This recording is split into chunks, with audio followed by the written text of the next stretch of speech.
What if the whole concept of rights is analogous to an algorithm that is part of our program as human beings that inclines us to do certain things which are necessary in order to preserve our lives, and also in order to preserve those lives in a way that respects the distinctive beings that we are as human beings.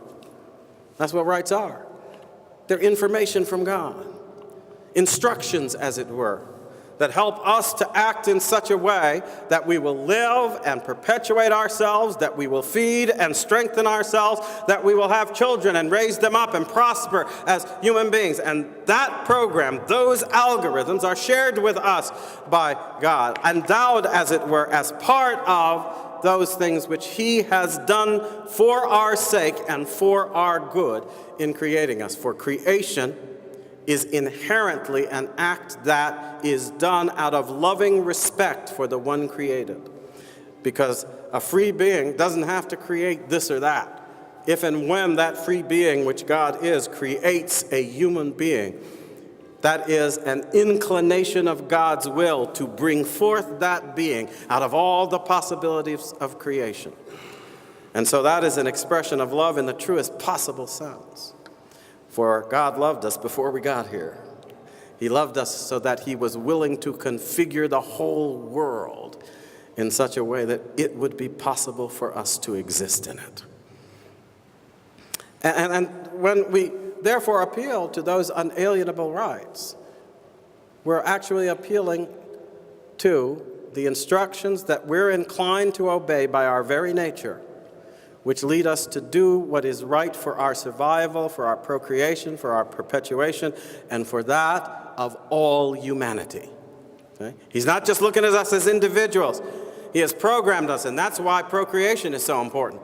Procreation is the element of our individual program, our individual nature, by which God inclines us to do that which will contribute to the perpetuation of all humanity. And He does it in a way, in human form, that not only takes account of some whole vast global humanity, it takes account of that individual child that comes into the world all helpless, because He fills the human heart with an inclination to do for that child, not because of fear, not because of power, not because of gain, but because of a simple, clear inclination of the heart that reflects the love of God for our humanity as He has informed us. Isn't that beautiful? I actually think that's beautiful. I'm sorry, I go through that and I say to myself, that is lovely.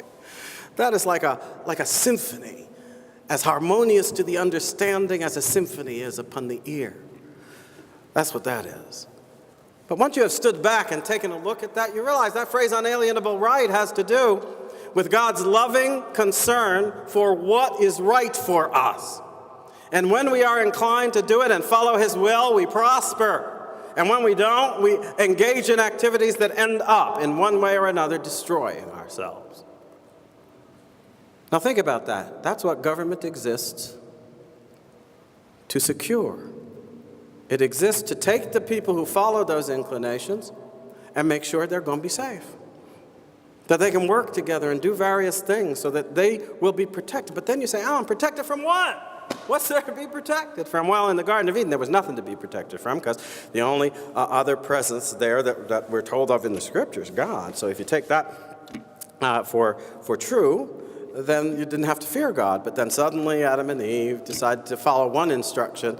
There was one instruction that Eve sort of thought was one that she didn't have to follow. She broke it, and lo and behold, the very consequences God feared came upon us. And we existed in a world then in which there was not just good, that is to say, that which was in accordance with God's will. There was also evil. We came from an understanding of things that was wholly focused on God to an understanding of things that included alternatives not chosen by God for our good. Yes?